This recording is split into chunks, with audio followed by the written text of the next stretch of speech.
Secangkir pengharapan untuk mengawali hari ini. Renungan pagi tanggal 23 April. Menyelaraskan pekabaran malaikat pertama bagian 3. Daniel 7 ayat 26 dan 27.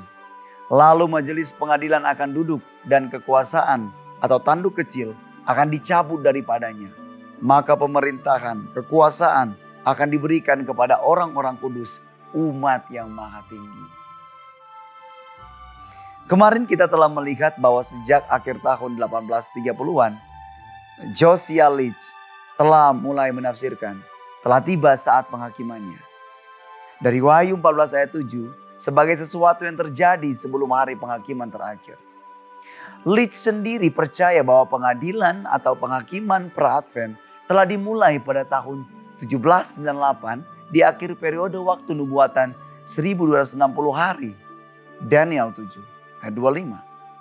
Dan bahwa itu akan berakhir menjelang kedatangan Kristus yang kedua di akhir 2300 hari. Gagasan tentang penghakiman pra-Advent tidak berakhir dengan kekecewaan pada Oktober 1844. Enoch Jacobs yang bukan pemeluk hari Sabat, misalnya setelah membahas tentang penutup dada penghakiman yang dikenakan pada hari penebusan dosa, menyatakan pada November 1844 bahwa bila sesuatu yang menentukan seperti penetapan penghakiman yang terjadi pada akhir ke-10 tanggal 22 Oktober 1844 di mana tanda kegenapannya belum diberikan, maka nubuatan belum digenapi dan kita masih berada dalam kegelapan. Bagi Jacobs, penghakiman terjadi sebelum kedatangan pribadi Kristus dan kebangkitan orang-orang kudus.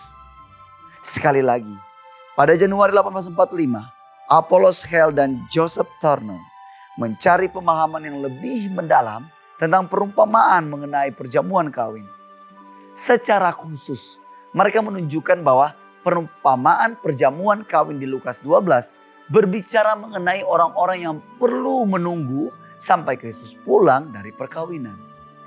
Mereka melanjutkan dengan mencatat bahwa perumpamaan penjamuan kawin dalam Matius 22 memiliki adegan penghakiman di mana raja memeriksa tamu-tamunya untuk menentukan apakah mereka mengenakan pakaian layak.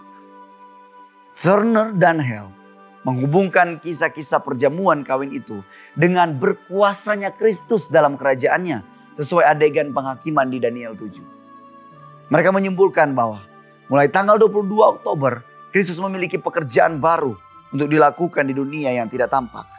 Karena itu mereka menyatakan hari penghakiman sudah tiba.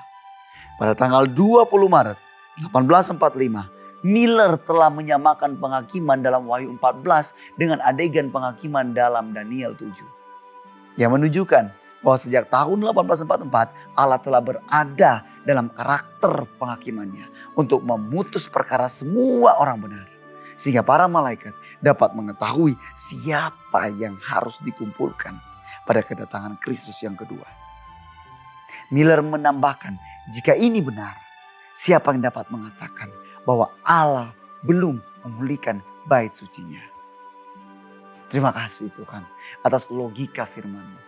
Terima kasih karena Engkau akhirnya akan menyingkirkan kekuatan egois yang telah mengendalikan dunia ini. Dan akan mendirikan kerajaan kekal di mana kebenaranlah yang berkuasa.